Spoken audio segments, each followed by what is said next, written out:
Hello students, तो आज हम लेके आ चुके हैं ज्योग्राफी चैप्टर सेकंड का पार्ट 2।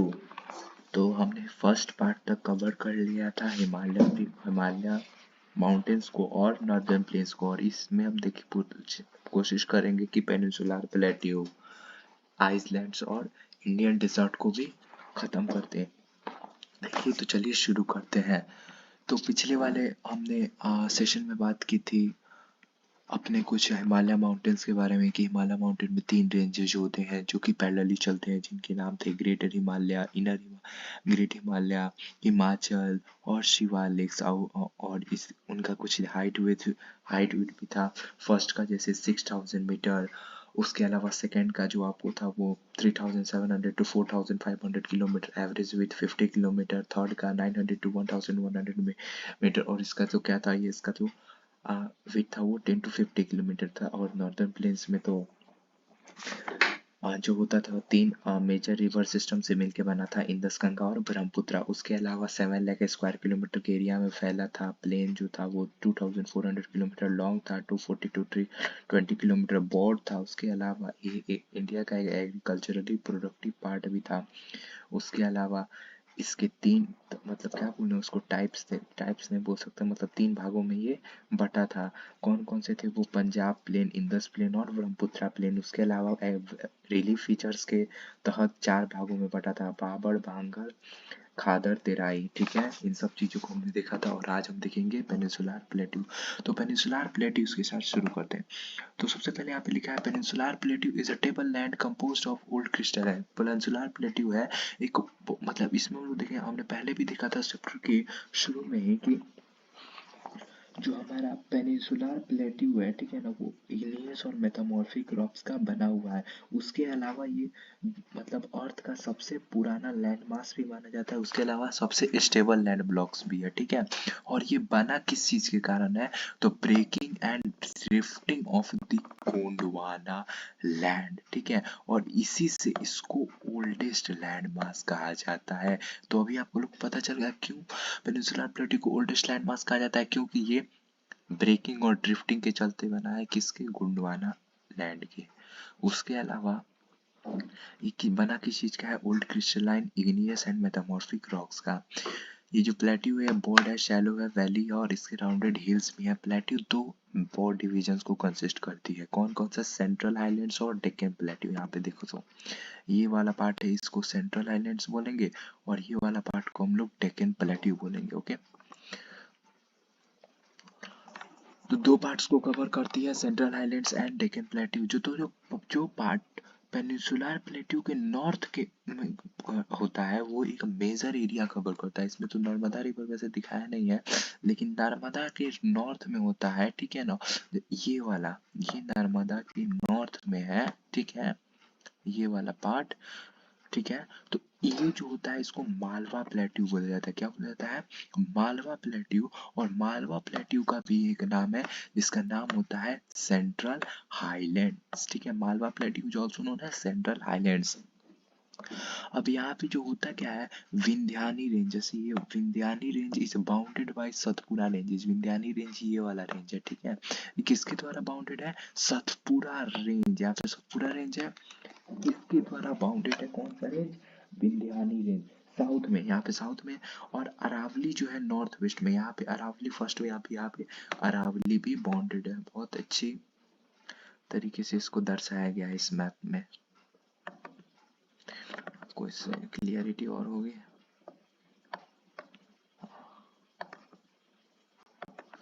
ठीक है, तो समझ गए आप। और उसके अलावा जो फर्दर वेस्ट वार्ड, मतलब कि वेस्ट की तरफ जो एक्सटेंशन निकला हुआ है, वो ग्रेजुअली किसकी तरफ है? जैसे ये वाला दिख रहा है, जैसे ये फर्दर वेस्ट वार्ड एक्सटेंशन है, किसकी तरफ है? इधर क्या चीज है? राजस्थान। तो सैंडी एंड रॉकी राजस्थान की तरफ है, ठीक है, रॉकी डिजर्ट ऑफ राजस्थान की तरफ है। और जो फ्लो होता है रिवर्स का, जो इधर जा रही है, उधर कौन कौन सी रिवर चलती है? चंबल, बेतवा, सोन, सिंध। कहाँ से? South west to north west. ये आप ज्यादा आगे चल के ड्रेनेज चैप्टर में पढ़ोगे। तो जो सेंट्रल हाईलैंड्स होते हैं वो वाइडर होते हैं वेस्ट में, लेकिन नैरोअर होते हैं ईस्ट में, ठीक है।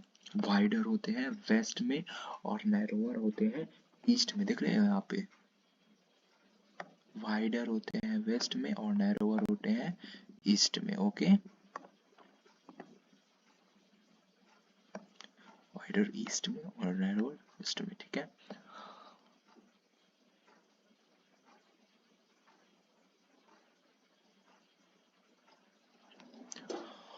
उसके अलावा जो ईस्टवार्ड एक्सटेंशन है इस प्लेट्यू का, ईस्टवार्ड एक्सटेंशन ये वाला है एक्सटेंशन, इसको ईस्टवार्ड एक्सटेंशन, उसको बुंदेलखंड और बागलखंड के नाम से जाना जाता है। उसके अलावा जो छोटा नागपुर प्लेट्यू है वो ईस्टवार्ड एक्सटेंशन करता है। ईस्टवार्ड एक्सटेंशन मतलब ईस्टवार्ड की तरफ है, जो कि किसके द्वारा ड्रेन किया जाता है और वहाँ पे क्या ड्रेन होता है, दामोदर रिवर।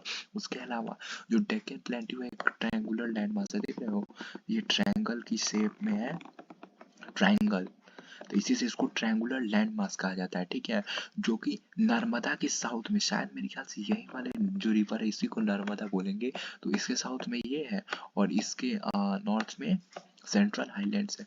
और देखो एसएसटी ना मजे का चीज है, ऐसे नहीं कि बोझ ले लिए हैं एक सर पे उसी को रटे जा रहे हैं उसको अपने मतलब जीवन लाइफ में। जैसे मान लो ऐसे समझो कि एक पेनिनसुलर प्लेट्यू एक आदमी है, वो किससे मिलके बना है, तो ओल्ड क्रिस्टलाइन इग्नेशियन मेटामॉर्फिक रॉक से बना है। वो बहुत पुराना है उस मोहल्ले में, क्यों, जब से गोंडवाना लैंड बना उसी के साथ वो भी बन गया, तब से वो उस मोहल्ले में रह रहा है और उस समय तक कोई नहीं था।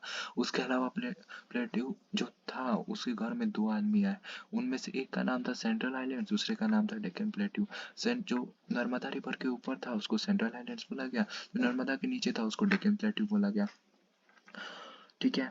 और उसके बाद से जो मतलब कि कुछ उधरी का कुछ पार्ट याद कर लो, जैसे सेंट्रल आइलैंड्स कहाँ है, वाइडर है वेस्ट में, तो नॉर्वर था ईस्ट में। इस तरीके से ट्रिक से याद कीजिए आप लोग एसएसटी को, तभी आप अच्छे से समझ पाओगे, ठीक है। तो हम कहाँ थे, डेक्कन प्लेट्यू पे। Deccan plateau is a triangular mass that lies to its south of the river Narmada, अभी बताया कि साउथ में है, ठीक है। उसके अलावा जो सतपुरा रेंजेस हैं, सतपुरा रेंजेस यहाँ पे, सतपुरा रेंजेस 3 नंबर, ये वाला हो गया आपका सतपुरा रेंजेस, ठीक है। जो सतपुरा रेंजेस है वो इनकी ब्रॉड बेस को नॉर्थ में है, ठीक है। उसके अलावा महादेव, कैमूर, इतना सारा हिल्स इसमें नहीं लिया है। उसके वाला जो इनका ईस्टर्न एक्सटेंशन कौन कौन सा है, महादेव, मैकली, उसके माल, क्या लिखा है, कैमूर, हाँ माइकल कुछ है इसी तरह करके, ठीक है। माइक क्या है, आप लोग देख लेना उसको एक बार, यहाँ पे दिया हुआ है, कहाँ गया, ये रहा, ठीक है। ठीक, और ये तो द डेक्कन प्लेट्यू जो होता है वो क्या है, हाइयर है वेस्ट में, और मतलब यहाँ पे देखो ये डेक्कन प्लेट्यू यहाँ पे क्या है, हाइयर है, और यहाँ पे जैसे जैसे ये नीचे जा रहा है तो क्या हो रहा है, साउथ की तरफ जैसे जैसे जा रहा है ये क्या हो रहा है, कम होते जा रहा है, यानी कि स्लोप है इसका इधर, ठीक है। तो वहीं लिखा है कि स्लोप जनरली ईस्टवर्ड्स, ठीक है, तो वहीं इधर लिखा है। और जो एक्सटेंशन है प्लेट्यू का वो नॉर्थ ईस्ट में भी देखने को मिलता है, जिसको हम लोग मेघालय के नाम से जानते हैं, ठीक है। यहाँ पे देखो इसी को ने बताया, ठीक है। उसके बाद से करबी एनालॉग प्लेट्यू और north Cachar hills, it is separated by a fault from the Chota Nagpur, ये किसके द्वारा सेपरेटेड है, एक फॉल्ट है छोटा नागपुर प्लेट्यू का, उसी के द्वारा ये सेपरेटेड है। उसके अलावा यहाँ पे 3 प्रोमिनिएंट हिल रेंजेस है वेस्ट टू ईस्ट की तरफ, जो कि है गारो, खासी और जैंतिया, ठीक है। तीन, सॉरी सॉरी सॉरी सॉरी, यहाँ पे तीन मतलब किसके द्वारा ये लोग जो है सेपरेटेड है, वो एक फॉल्ट है छोटा नागपुर प्लेट्यू का, वो इसी के द्वारा सेपरेटेड है, ओके। और जो हमारा उसके बीच में हिल रेंजेस वेस्ट ईस्ट के बीच में कौन सी लाई करती हैं, गारो, खासी और जैंतिया। उसके बाद से अब हो गया, अब मानो हमने यहाँ तक तो आपको समझा दिया कि पेनिसुलर प्लेट्यू के दो बेटे थे, जिनका एक का नाम था सेंट्रल आइलैंड्स और दूसरे का नाम था डेक्कन प्लेट्यू। सेंट्रल आइलैंड्स तो था वाइडर, था वेस्ट में, तो नैरोअर था ईस्ट में। उसके अलावा इसकी कुछ ईस्टवार्ड एक्सटेंशन थी जिनको बुंदेलखंड और बघेलखंड के नाम से जाना जाता था। छोटा नागपुर प्लेट्यू ईस्टवार्ड एक्सटेंशन करता था और वो कहाँ ड्रेन करता था, दामोदर रिवर में। Deccan plateau triangular land mass था, रिवर नर्मदा के नीचे ये रहता था, तो ऊपर कौन रहता था, सेंट्रल हाईलैंड्स। उसके बाद से हुआ क्या, सतपुरा रेंज वहीं पे था, ब्रॉड बेस था, वहीं पे कुछ और भी हिल्स थी। उसके अलावा डेक्कन प्लेट्यू जो था हाइयर था वेस्ट में, और स्लोप कहाँ आ गया उसका, ईस्ट ईस्ट में। उसके अलावा जो इसका एक्सटेंशन था उस नॉर्थ वेस्ट में भी था, जिसको हम लोग मेघालय के नाम से भी जानते हैं, ठीक है। बस यही था। अब हुआ क्या कि डेक्कन प्लेट्यू में भी दो चीज आ गया। डेक्कन प्लेट्यू का भी दो बेटे हुए। फर्स्ट का नाम था वेस्टर्न घाट और दूसरे का नाम था ईस्टर्न घाट। होता क्या है कि वेस्टर्न घाट्स और ईस्टर्न घाट्स, वेस्टर्न और ईस्टर्न भी इसको लाइक करते हैं। जैसे ये है आपका, ये है आपका वेस्टर्न घाट्स, ठीक है। हमने बोला था ना डेक्कन प्लेट्यू के दो बेटे, वेस्टर्न घाट्स और ईस्टर्न घाट्स, ठीक है। तो वेस्टर्न घाट्स ये वाला हो गया और ईस्टर्न घाट ये वाला हो गया। तो देख रहे हो, जिधर वेस्ट साइड है उधर वेस्टर्न घाट है और इधर ही ईस्ट साइड है तो ईस्टर्न घाट से, ठीक है ना। और जो वेस्टर्न घाट्स है वो भी पैरेलल है वेस्टर्न कोस्ट के। ये वाला कौन सा कोस्ट है, वेस्टर्न, और ये वाला कौन सा कोस्ट है, ईस्टर्न कोस्ट, ठीक है। तो दोनों क्या है, पैरेलल ही है, ठीक है। और ये सब क्रॉस थ्रू पासेस करते हैं। उसके अलावा जो वेस्टर्न घाट्स है ना वो बड़े हैं, क्या है, बड़े हैं, higher than the eastern Ghats. ये बड़े हैं किससे, ईस्टर्न घाट से। उसके अलावा जो इनका एवरेज एलिवेशन आता है वो 900 टू 1600 मीटर के अलावा आता है, क्योंकि 6 मीटर जो होते हैं वो ईस्टर्न घाट्स के अगेंस्ट है। उसके अलावा जो ईस्टर्न घाट्स है वो कहाँ से कहाँ तक है, तो ईस्टर्न घाट जो है आपको बच्चों, ईस्टर्न घाट से हमारा महानदी वैली से ये शुरू होता है, ठीक है। और ये खत्म कहाँ होता है, ये होता है आपका निगरीस पे। कहाँ से शुरू है, ये महानदी वैली से शुरू है और निगरीस यानी कि यहाँ पे कहीं आपका महानदी होगा। हम ईस्टर्न घाट का भी बात कर रहे हैं, ठीक है ना। और कहीं यहाँ पे जाके वो खत्म होगा, ठीक है। निगरीस यहीं पे शायद साउथ में है वो निगरीस, ठीक है। और जो ईस्टर्न घाट्स है वो इरेगुलर है। क्यों अब इरेगुलर है, तो इधर हमारा कौन सा सागर है, मतलब कौन सा, सी, अरेबियन सी। और इधर ही लक्षद्वीप आइसलैंड है, हम लोग फर्स्ट चैप्टर में पढ़ा था। और इधर हमारा कौन सा आइलैंड है, बे ऑफ बंगाल, मतलब बे ऑफ बंगाल नदी है, ठीक है। और इधर हम लोग क्या है, इधर है हमारा और इधर है हमारा अंडमान एंड निकोबार आइसलैंड्स, ठीक है।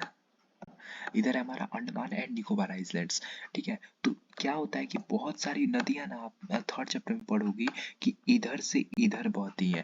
तो ये वाला जो एरिया है वो डिसकंटिन्यूअस है, क्यों, क्योंकि यहाँ से बहुत सारी नदियां निकल रही हैं। इसी से ये वाला एरिया, मतलब ऐसा नहीं है कि एक बार यहाँ से शुरू हुआ था दलदली, पूरा जमीन ही जमीन है, बीच बीच में से नदियां भी जा रही हैं। उसके अलावा जो वेस्टर्न घाट से हम लोग क्लाइमेट वाले चैप्टर में पढ़ेंगे कि इधर से ऐसा होता है तो मतलब हाँ पानी आता है तो बारिश होती है इंडिया में, ठीक है।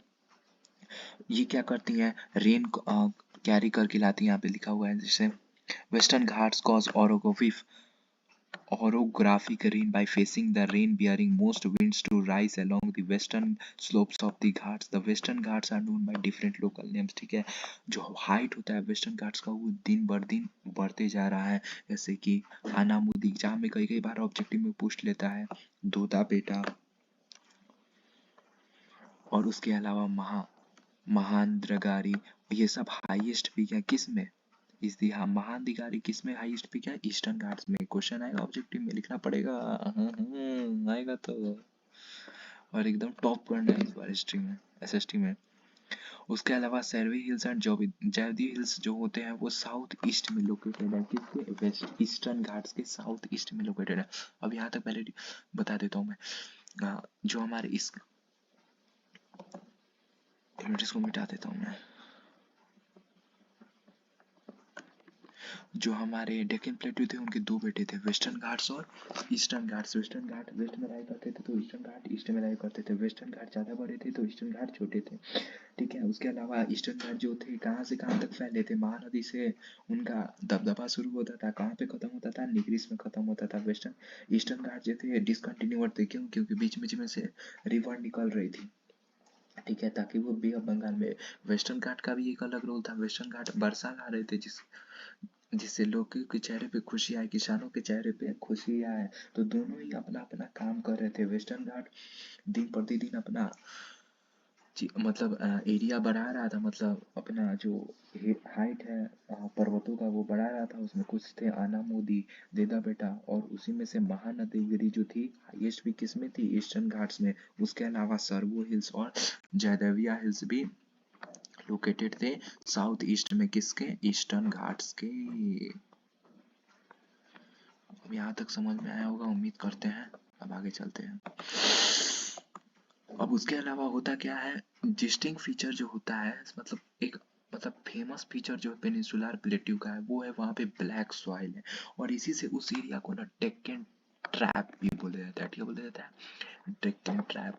क्योंकि और यहाँ पे क्यों ऐसा है, तो यहाँ पे एक वॉल्केनिक ओरिजिन है, ठीक है। और यही पे इसी से वहाँ पे इग्नियस रॉक है, ठीक है ना। और यही रॉक जो होते हैं रिस्पॉन्सिबल होते हैं, मतलब डिनोट होते हैं, मतलब फॉर्मेशन ऑफ ब्लैक सॉइल के लिए कौन रॉक रिस्पॉन्सिबल होता है? इग्नियस रॉक, ठीक है।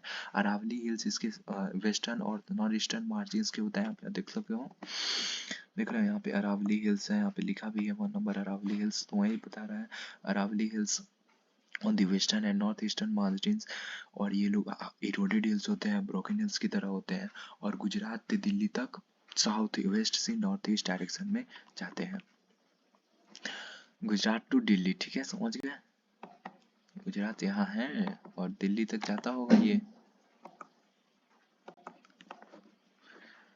अब चलते हैं हमारे सबसे प्यारे टॉपिक पे, जिसका नाम है Indian deserts. Indian deserts, Indian deserts सोचते हैं क्या आता है? रेगिस्तान, सूखा, बालू।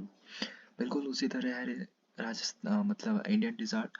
इंडियन डिजर्ट जो है वेस्टर्न मार्जिन से अरावली हिल्स का, देखो यहाँ पे यहीं पे है आपका क्या, हाँ राजस्थान, यानी कि इंडियन डिजर्ट। और यहाँ पे क्या है आपका अरावली हिल्स, तो इसी से खोला है। तो Indian desert lies toward the western margin of the Aravalli hills. Sandy plain है, किससे कवर है? सैंड से।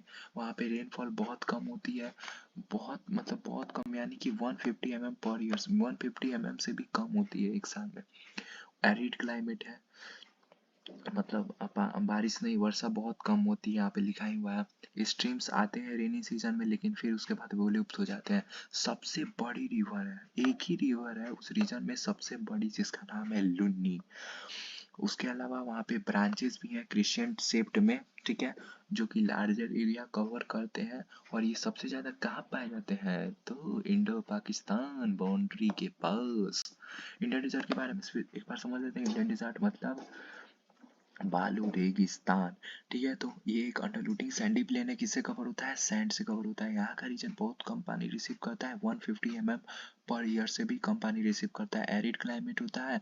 लुनी वहाँ का सबसे बड़ा रिवर है। ब्रांचेस जो होता है क्रिसेंट शेप ढूंढ होता है, लार्जर एरिया कवर करता है, लेकिन ज्यादा कहाँ पे पाया जाता है? इंडो पाकिस्तान बाउंड्री के पास। अगर हम लोग जैसलमेर जाए तो वहाँ पे हम लोग को ग्रुप ऑफ ब्रांचेस लिखा है, क्रिसेंट ब्रांचेस, ठीक है, वहां पे मिलेंगे।